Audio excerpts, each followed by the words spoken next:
उत्तर भारत का एक पुराना और सूखा गांव रामगढ़। गर्मी ऐसी कि मिट्टी चटकती थी और गरीबी ऐसी कि इंसान भी चुप हो जाता था। वहीं एक टूटी सी झोपड़ी में रहता था रघुनाथ। उम्र 40 के करीब, बदन दुबला, आंखें बुझी हुई और पेट अक्सर खाली। उस रात शाम का अंधेरा गहराता जा रहा था, लेकिन रघुनाथ की झोपड़ी में कोई रोशनी नहीं थी, क्योंकि रोटियां नहीं बनी थीं। पत्नी चुपचाप बैठी थी, थक कर नहीं, हार कर। 10 साल का बेटा बिजू धीरे से पूछ बैठा, बाबा आज भी बिना खाए सोना पड़ेगा क्या? रघुनाथ ने मुंह फेर लिया। उसके पास कोई जवाब नहीं था। रघुनाथ की सोच उस रात, मैंने क्या गलत किया?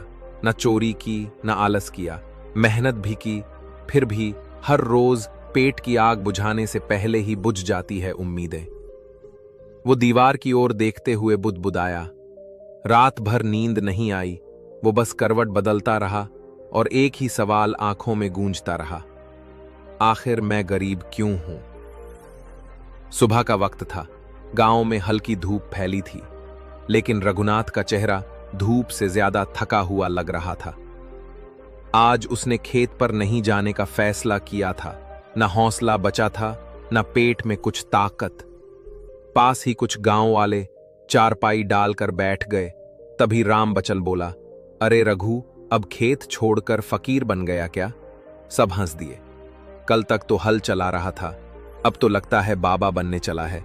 एक और बोला, सुना है आजकल सोचने लगा है।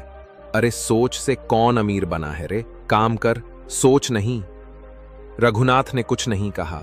उसने सिर्फ जमीन को देखा, लेकिन भीतर कुछ कांपा। अब ताने चुभने लगे थे।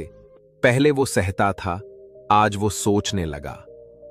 तभी वहां से एक बूढ़ा बढ़ई गुजरा। नाम था बद्रीनाथ। वो रुका, रघुनाथ की आंखों में देखा। कुछ खो गया है तेरी आंखों में रघु, लेकिन सुन, अगर सच में जानना चाहता है कि गरीब तू क्यों है, तो किसी ज्ञानी के पास जा, लेकिन कान ले जाना, दिल खोलकर, बहाने बंद करके। रघुनाथ ने धीमे से पूछा, मुझे कोई ऐसा मिलेगा? बद्रीनाथ बोला, मिलता है। जब सच्चा सवाल भीतर से उठता है, तो जवाब देने वाला खुद रास्ते में खड़ा मिलता है। उसी रात झोपड़ी के बाहर अकेला बैठा रघुनाथ। अब वो थका नहीं था, वो तैयार हो रहा था। उसने अपने बेटे की तरफ देखा, जो भूखा सोया था। पत्नी की आंखें देखीं, जिनमें शिकायत नहीं, बस हार थी। और वो खुद से बोला, अब नहीं, अब मैं जानना चाहता हूं, ये गरीबी क्यों आई और कब तक रहेगी? अगली सुबह रघुनाथ ने झोली उठाई, अपने पैरों में बंधी टूटी चप्पल बांधी और कहा, मैं जवाब लेने जा रहा हूं, और जब लौटूंगा तो मेरी सोच बदल चुकी होगी, फिर शायद मेरी किस्मत भी। रघुनाथ 3 दिन से सफर में था।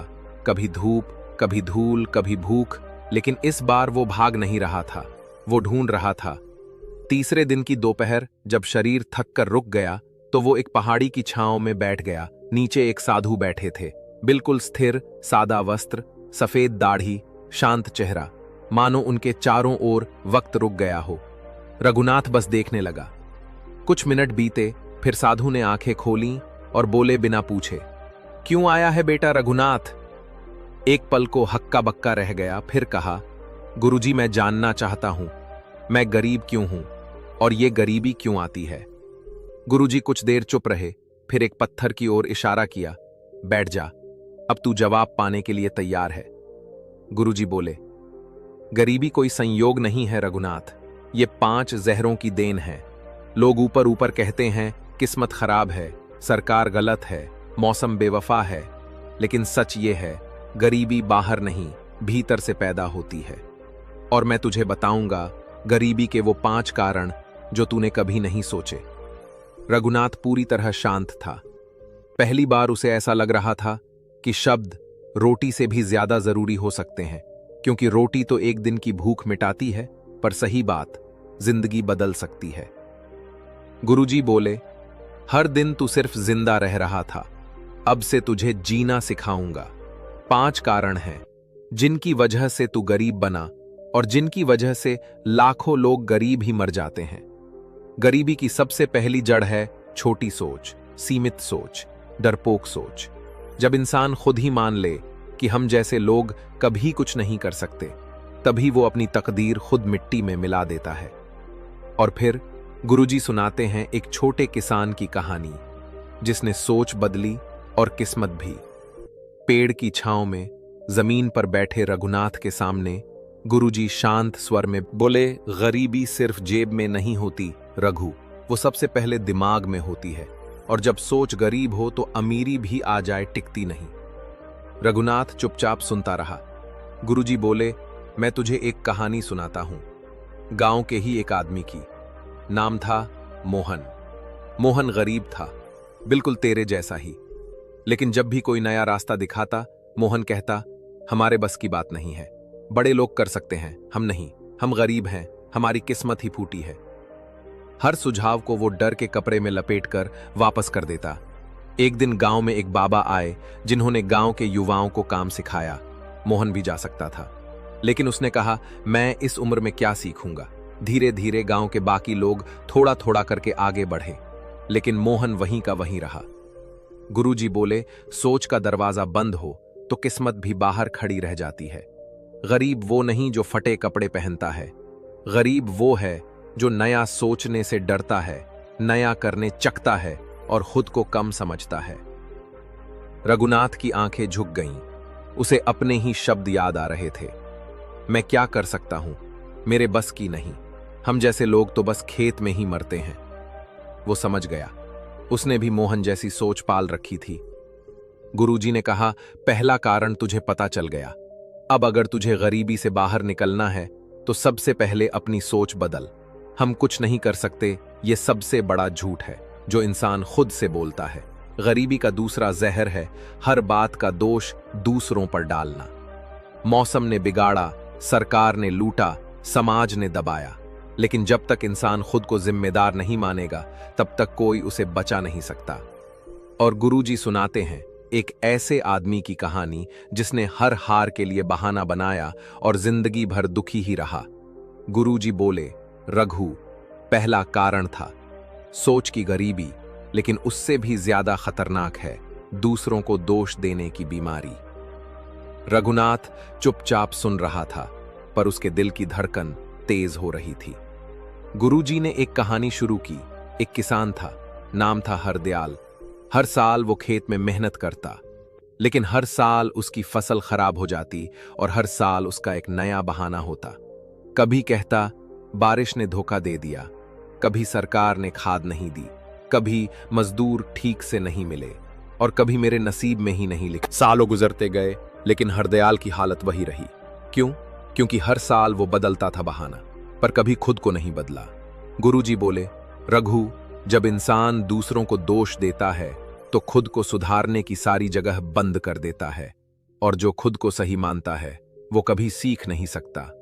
गरीबी उन्हीं के पास रहती है जो कहते हैं, मेरे पास तो कुछ नहीं है, पर ये नहीं सोचते कि मेरे अंदर क्या बदलना बाकी है। रघुनाथ की आंखें नम हो गईं। उसे याद आया, उसने कितनी बार कहा था, सरकार ने कुछ नहीं किया, मौसम ही धोखेबाज है। भगवान ने हम गरीबों को क्यों बनाया, हमारे तो भाग्य में यही लिखा है। उसने खुद को कभी जिम्मेदार माना ही नहीं। गुरुजी ने कहा, सुन रघु, अगर तू अमीर बनना चाहता है तो सबसे पहले बहाने मार और जिम्मेदारी उठा, वरना ये जिंदगी भी कट जाएगी और सवाल भी अधूरे रह जाएंगे। तीसरा कारण, समय की बर्बादी। गरीब आदमी की सबसे बड़ी गलती है वो समय को सस्ता समझता है। जहां अमीर हर पल को गिनकर जीता है, गरीब सोचता है अभी तो बहुत समय है, कल कर लेंगे, और यही कल उसकी किस्मत को खा जाता है। और गुरुजी सुनाते हैं एक किसान की कहानी जो हमेशा इंतजार करता रहा और समय उसके हाथों से फिसलता रहा। गुरुजी बोले, रघु, गरीबी का तीसरा कारण है समय को सस्ता समझना। अमीर आदमी हर पल गिनता है, गरीब सोचता है अभी बहुत समय है। फिर उन्होंने एक कहानी सुनाई। एक किसान को खेत ठीक करना था, पर हर बार कहता था अगले हफ्ते करूंगा, और देखते देखते 6 महीने बीत गए। मौसम बदला, बारिश आई, खेत बर्बाद हो गया। गुरुजी बोले, गरीब आदमी काम से नहीं डरता, पर काम को टालने की आदत से हारता है, और जब जागता है तब समय उसका इंतजार नहीं करता। रघुनाथ को याद आया, वो भी हर बार सोचता था, कल खेत जाऊंगा, कल बात करूंगा। गुरुजी शांत स्वर में बोले, चौथा जहर है, आराम से प्यार, तकलीफ से डर। गरीब आदमी मेहनत करता है, लेकिन जरा सी मेहनत के बाद आराम ढूंढता है। फिर सुनाई एक कहानी। एक किसान रोज 2 घंटे काम करता, फिर छांव में बैठ जाता, कहता अब बहुत हो गया। दूसरा किसान 6 घंटे तक काम करता, भूखा रहकर भी, तपती धूप में भी। 5 साल बाद एक के पास सिर्फ ताने थे, दूसरे के पास जमीन, बैल और इज्जत। गुरुजी बोले, गरीब आदमी की गरीबी कई बार उसकी आदतों का नतीजा होती है। उठने में देर, बैठने में जल्दी और आराम को धर्म समझ लेना। रघुनाथ की गर्दन झुक गई, उसे अपनी हर छोटी बुरी आदत याद आने लगी। 5वां कारण, दूसरों पर निर्भरता। गुरुजी थोड़े सख्त लहजे में बोले, सबसे घातक जहर हर चीज के लिए दूसरों पर निर्भर रहना। गरीब आदमी सोचता है कोई आकर उसकी मदद करेगा, सरकार कुछ दे देगी, कोई रिश्ता कुछ दिला देगा। फिर सुनाई एक बात। एक किसान को हर बार बीज अपने पड़ोसी से लेने की आदत थी। एक बार पड़ोसी गांव छोड़ गया और वो किसान उसी साल भूखा मर गया। गुरुजी बोले, जो अपने पैरों पर नहीं खड़ा होता, दुनिया उसे टिकने नहीं देती। जो खुद से जीना नहीं सीखता, वो ताजिंदगी ताने ही सुनता है। रघुनाथ की आंखें नम हो गईं।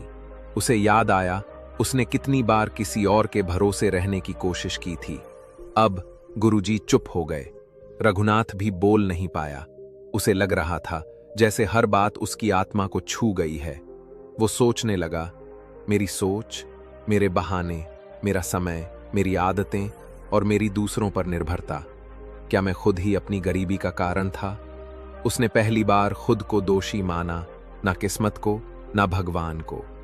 गुरुजी ने मुस्कुराकर कहा, अब तू जाग गया है रघु, तू अब गरीब नहीं है, क्योंकि जिस दिन इंसान खुद को जिम्मेदार मान ले, उसी दिन से उसकी गरीबी का अंत शुरू हो जाता है। फिर गुरुजी ने सिर झुकाया और कहा, असली गरीबी कभी जेब में नहीं होती। असली गरीबी होती है अपने आप पर यकीन ना होना। जिस दिन तूने खुद को समझ लिया, उस दिन से दुनिया तुझे बदलने से नहीं रोक सकती। रघुनाथ लौटता है। वो अब भी गरीब है, लेकिन अब उसकी आंखों में रोशनी है। अब उसके पास जवाब है और जवाबों के साथ इरादा। अब वो खुद पर निर्भर है,